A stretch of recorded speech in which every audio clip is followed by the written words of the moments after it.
So today we're going to open up my raised garden bed here and see what happened to all the logs that I buried in here. So these beds will be 5 years old this summer. This is a really popular technique nowadays, and I definitely will recommend to you to do this. I've done this multiple times and it's worked out great every single time. It'll save you money for the amount of soil you have to put in.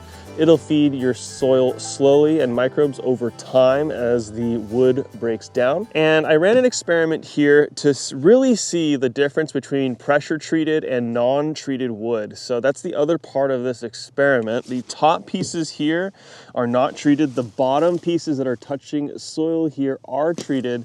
So let's see if there is a big difference between that. But you also want to consider the climate that you're in, because these are two major discoveries that I've made from growing in a desert climate and now Tennessee, very humid. We get 50 inches of rain here. So the wood acts very differently. Let's go ahead and open these guys up and see what we got.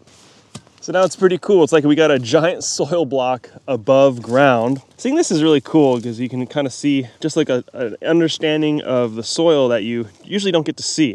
So you can kind of see how far these roots go down into the soil. And as I get down here, here's our first piece of wood that's very, very, very decomposed. There's ants all over it. So you can see from my previous footage that these were completely filled with logs about halfway up.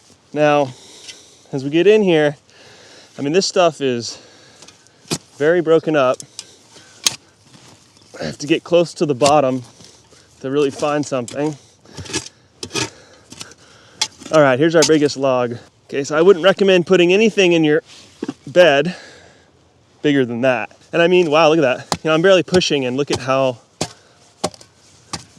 the wood has really been broken apart. Oh, here we go. Now you can see what's happening. See that white color? That's mycelium. So you can see where fungi has broken into this and is breaking it down.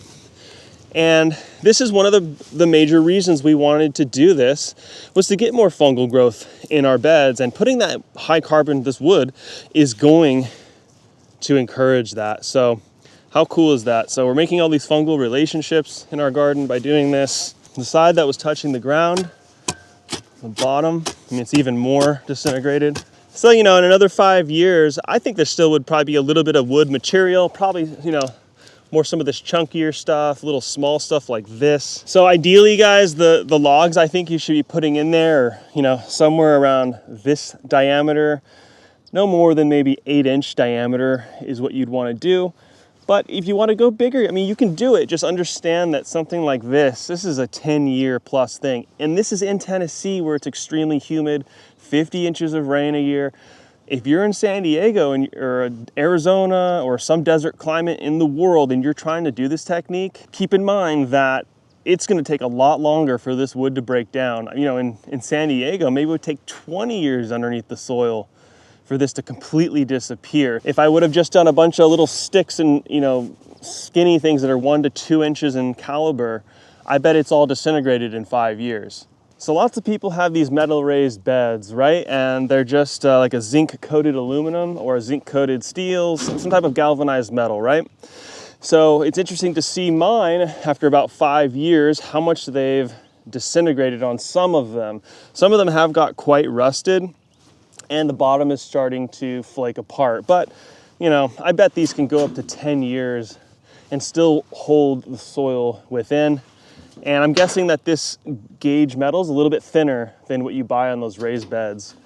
Now on this wood here for my experiment, this top board was non-treated, the bottom board is treated, and you can see how much soil, there's ants, there's all sorts of creatures on here. And it's quite obvious to me that this top board is, you know, it's still got life in it. It can go another year, but it's on, you know, it's on its way out. Whereas this bottom one, if I pull up on this, you can see the untreated stuff just ripping out. And if I really put some weight on this, nothing happens. Whereas this piece is warped. Let's see if I can. So I can start to crack the wood a little bit, right? So there's just a huge difference in the amount of life that you're gonna get out of wood. Now, I made an updated design for this where I've used all treated wood, but the new design has it so that only metal is touching everything on the inside. And I've added some other pieces to make it even stronger. So these beds should last about 10 years. So check that out on naturesalwaysright.com if you want to see how to build them. But I was really curious to see in Tennessee with this hot, humid weather, how long will untreated wood last? And in this type of environment, I would never use untreated wood. Back in San Diego, when I was growing in the desert, we had beds that lasted 10 years untreated before they finally disintegrated. Here it's about half the amount of time. So wherever you live, you can kind of like figure that out. Another example is my parents' raised beds. I believe they used either cypress or redwood. So a really high carbon, naturally rot resistant wood that lasted them over 15 years. So hope that helps you kind of make a decision for yourself about what you should use. Now, the chemicals that they currently use in this treated wood are copper based.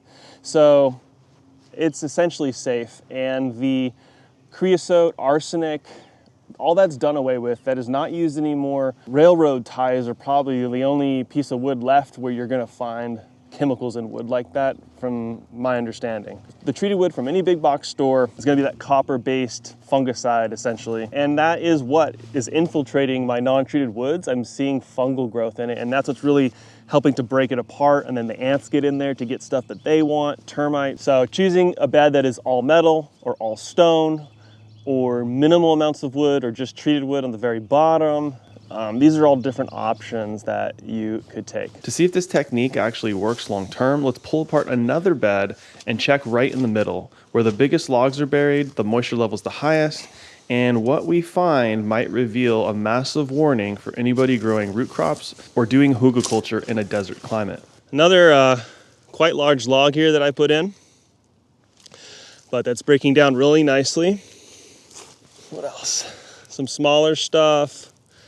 Oh wow, it's just like so wet and just falling apart. This is just ready to eat stuff for insects and microbes. So you can see where I put my logs, right? It's like all the way down here, and then we had at least a foot of soil basically on top of those logs. And it's a good thing to ensure that about a foot, 8 inches to a foot, so that if you wanted to plant carrots, any longer root vegetables like a daikon radish that's gonna go super deep, they're gonna run in and hit that log. So be wary of what you're thinking about planting in the future and how much soil you wanna put on top. Just make sure it's at least 8 inches.